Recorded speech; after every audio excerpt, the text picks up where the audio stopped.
రబ్బిల్ ఆలమీన్ వస్సలాతు వస్సలాము అలా రహ్మతిల్ లిల్ ఆలమీన్ ముహమ్మదిన్ వ అలా ఆలిహి వ సహ్బిహి వ మన్ వాలాహు ఇలా యౌమిద్దీన్. ప్రియ వీక్షకుల్లారా, గైడెన్స్ టు అల్లాహ్ అన్న ఈ కార్యక్రమంలోకి మీ అందరినీ ఇస్లామీయ పద్ధతిలో ఆహ్వానిస్తున్నాము. అస్సలాము అలైకుం వరహ్మతుల్లాహి వబర్కాతు. నా పేరు సయ్యద్ అబ్దుస్సలాం. నేను ప్రసంగించబోయే అంశం కరుణించు, కరుణించబడతావు. అల్హమ్దులిల్లాహ్, మనమందరం కరుణామయుని దాసులం. మనందరి ప్రభు కరుణామయుడు. మనందరి ధర్మం కారుణ్య ధర్మం. మనందరి గ్రంథం కారుణ్య గ్రంథం. మనందరి ప్రవక్త కారుణ్య ప్రవక్త. మనమందరం కరుణించబడిన సముదాయానికి చెందిన వారలం. కరుణ అనేది అల్లాహ్ యొక్క గుణం. మనం ఏది చదవాలనుకున్నా, ఏది వ్రాయాలనుకున్నా తొలుత బిస్మిల్లాహిర్ రహ్మానిర్ రహీం అని చెప్పడం ఆనవాయితీ. దీని అర్థం అనంత కరుణామయుడు, అపార కృపాశీలుడు అయిన అల్లాహ్ పేరుతో ప్రారంభిస్తున్నాను అని. ఇలా ఏ కార్యాన్నైతే మనం ప్రారంభిస్తామో ఆ కార్యంలో శుభం కలుగుతుంది అని స్వయంగా ప్రవక్త సల్లల్లాహు అలైహి వసల్లం వారు సెలవిచ్చారు. అంతిమ దైవ ప్రవక్త సల్లల్లాహు అలైహి వసల్లం కారుణ్య ప్రభు అయిన అల్లాహ్ సుబ్హానహు వ తఆలా గురించి తెలియజేసిన మాట ఏమిటంటే, అల్లాహ్ సుబ్హానహు వ తఆలా తన కరుణను 100 భాగాల్లో విభజించాడు.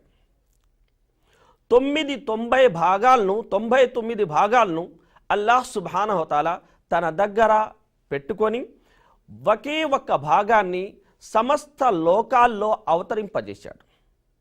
ఓ క్రూర మృగం తన బిడ్డ పట్ల చూపిస్తున్న ప్రేమ వాత్సల్యం ఆ ఒక్క కరుణ ప్రభావంగానే, అలాగే మీరు పరస్పరం కనబర్చుకునే యొక్క కారుణ్యం, ప్రేమ వాత్సల్యాలు కూడా ఆ ఒక్క కరుణ ప్రభావంగానే అని ప్రవక్త ముహమ్మద్ సల్లల్లాహు అలైహి వసల్లం వారు సెలవిచ్చారు. పోతే కరుణామయుడైన అల్లాహ్ సుబ్హానహు వ తఆలా మహనీయ ముహమ్మద్ సల్లల్లాహు అలైహి వసల్లం వారి యొక్క ప్రభావానికి గురించి తెలియజేస్తూ ఈ విధంగా సెలవిచ్చాడు, వమా అర్సల్నాక ఇల్లా రహ్మతల్ లిల్ ఆలమీన్. ఓ ప్రవక్త సల్లల్లాహు అలైహి వసల్లం, మేము నిన్ను సమస్త లోకాల పాలిట మూర్తీభవించిన కారుణ్యంగా చేసి పంపాము. కారుణ్యం మానవ నైజంలో అంతర్లీనమై ఉన్న మౌలిక గుణం కారుణ్యం. సాటి ప్రజల్ని కష్టాల్లో చూసినప్పుడు మనసులో కలకలాన్ని రేపేది కారుణ్యం. సాటి ప్రజల బాగు కోసం, వారి రుజువర్తనం కోసం మనల్ని పరితపించేలా చేసేది కారుణ్యం. ఈ కారణంగానే కారుణ్యమూర్తి ముహమ్మద్ సల్లల్లాహు అలైహి వసల్లం వారు అన్నారు, మల్లా యర్హం లా యుర్హం. ఎవరైతే కరుణించడో అతనిపై కూడా కరుణ చూపడం అనేది జరగదు అని. కాబట్టి మన కరుణకు తొలుత అర్హులు మన తల్లిదండ్రులన్న విషయాన్ని మనం గమనించాలి. అల్లాహ్ సుబ్హానహు వ తఆలా అన్నారు, వకుర్ రబ్బిర్హమ్హుమా కమా రబ్బయాని సగీరా. ప్రభు, వారు ఎలాగైతే నన్ను బాల్యంలో కరుణ వాత్సల్యంతో పెంచారో నువ్వు సైతం వారిని అదేలాగు కరుణతో వారి పట్ల వ్యవహరించు అని దువా చేయమన్నాడు అల్లాహ్ సుబ్హానహు వ తఆలా. మన మాట కొనసాగుతుంది, అయితే ఓ చిన్న విరామం తర్వాత.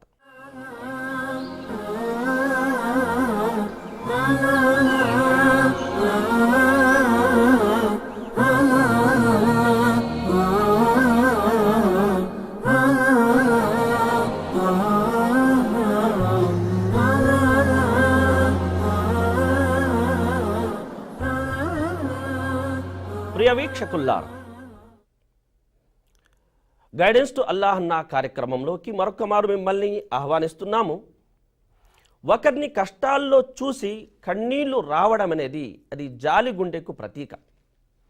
ప్రవక్త సల్లల్లాహు అలైహి వసల్లం వారు అన్నారు, అఫ్షుస్ సలాం వ అత్ఇముత్ తఆమ్ వసలుల్ అర్హాం వసల్లు బిల్లైలి వన్నాసు నియాం తద్ఖులు జన్నత రబ్బికుం బిసలామన్. సలాంను సర్వవ్యాప్తం చెయ్యండి, అన్నదానాలు చేపట్టండి, బంధుత్వ సంబంధాలను బలపరచండి, అలాగే ప్రజలు నిద్రిస్తుండగా లేచి మీరు ప్రార్థనలు చెయ్యండి. ఇలా గనక మీరు చేసినట్లయితే మీ ప్రభు యొక్క స్వర్గవనాలలో ప్రశాంతంగా ప్రవేశించగలరన్నారు ప్రవక్త ముహమ్మద్ సల్లల్లాహు అలైహి వసల్లం. కాబట్టి కారుణ్యం అనేది ఏ హృదయంలోనైతే ఉంటుందో అది మంచి హృదయం అనడానికి అదొక్క యొక్క గుణం చాలు. మరి ఏ హృదయంలో కారుణ్యం ఉండదో, ఏ దేశంలో అయితే కారుణ్యం ఉన్నదో అవి దేనికి పనికి రాకుండా పోతాయి. అటువంటి హృదయం గల మనిషి నుండి, దేశం నుండి ప్రజలు పారిపోతారు. ఇదే యథార్థాన్ని తెలియజేస్తూ అల్లాహ్ సుబ్హానహు వ తఆలా ఖురాన్లో అంటాడు, ఫబిమా రహ్మతిన్ మినల్లాహి లింత లహుం వలౌ కుంత ఫద్దన్ గలీదల్ కల్బి లన్ ఫద్దు మిన్ హౌలిక్. ఇది కేవలం అల్లాహ్ యొక్క కారుణ్యం కారణంగా నువ్వు వారి ఎడల మృదు స్వభావుడవయ్యావు. ఒకవేళ నువ్వే కర్కసుడవు, కఠిన హృదయుడవు అయి ఉన్నట్లయితే వారు నీ నుండి దూరంగా పారిపోయేవారని అల్లాహ్ సుబ్హానహు వ తఆలా సెలవిచ్చారు. కనుక మనం కనబర్చే కరుణకు మన అమ్మా నాన్నల తర్వాత, ఆలు బిడ్డల తర్వాత మన బంధువులు దానికి ఎక్కువ అర్హులు. కనుక బంధు ప్రీతి అనేది వారు కలిసి ఉంటే మనం కలిసి ఉండడం కాదు, వారు తెగతెంపులు చేసుకుని వెళ్ళినా మనం మాత్రం వారితో కలిసి ఉండడం అనేది బంధు ప్రీతి అన్నారు ప్రవక్త ముహమ్మద్ సల్లల్లాహు అలైహి వసల్లం.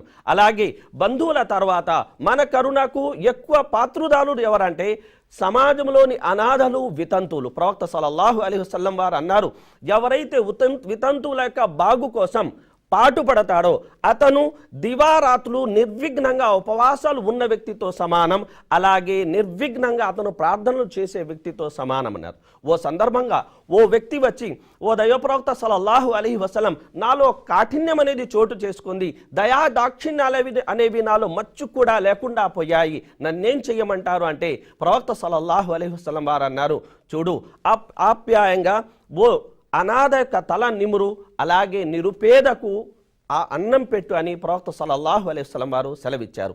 అలాగే మన కరుణకు అర్హులైన వారిలో సమాజంలోని రోగగ్రస్తులు కూడా ఉన్నారు. ప్రవక్త సల్లల్లాహు అలైహి వసల్లం సెలవిచ్చిన మాట, ఉదయం వెళ్ళి రోగగ్రస్తుని పరామర్శించినట్లయితే సాయంత్రం వరకు 70,000 దైవదూత అతని కోసం ప్రార్థిస్తారని, అలాగే సాయంత్రం వెళ్ళి పరామర్శించినట్లయితే మరుసటి ఉదయం కోసం 70,000 దైవదూత అతని కోసం ప్రార్థిస్తారని ప్రవక్త సల్లల్లాహు అలైహి వసల్లం వారు సెలవిచ్చారు.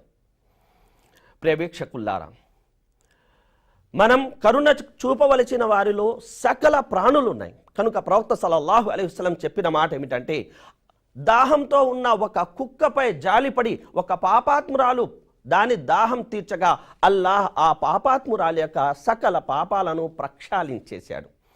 ఒక కుక్క పట్ల చూపిన జాలికే ఒక పాపాత్మురాలి యొక్క పాపాలన్నీ హరించుకుపోతుండగా సాటి ప్రజల పట్ల మన కనబర్చే యొక్క కరుణ ఎన్ని మహిమల్ని సృష్టించగలదో ఆలోచించే. ఇటువంటి కరుణను బోధించే ధర్మాన్ని నేడు ఉగ్రవాద మతంగా పేర్కొనడం హాస్యాస్పదం కాకపోతే మరేమిటి? ఇంతసేపు మా ఈ కార్యక్రమాన్ని శ్రద్ధగా వీక్షించినందుకు మీ అందరికీ హృదయపూర్వక ధన్యవాదాలు తెలియజేసుకుంటున్నాము. వస్సలాము అలైకుం వరహ్మతుల్లాహి వబరకాతుహ్. వ ఆఖిరు దఅవానా అనిల్ హమ్దులిల్లాహి రబ్బిల్ ఆలమీన్.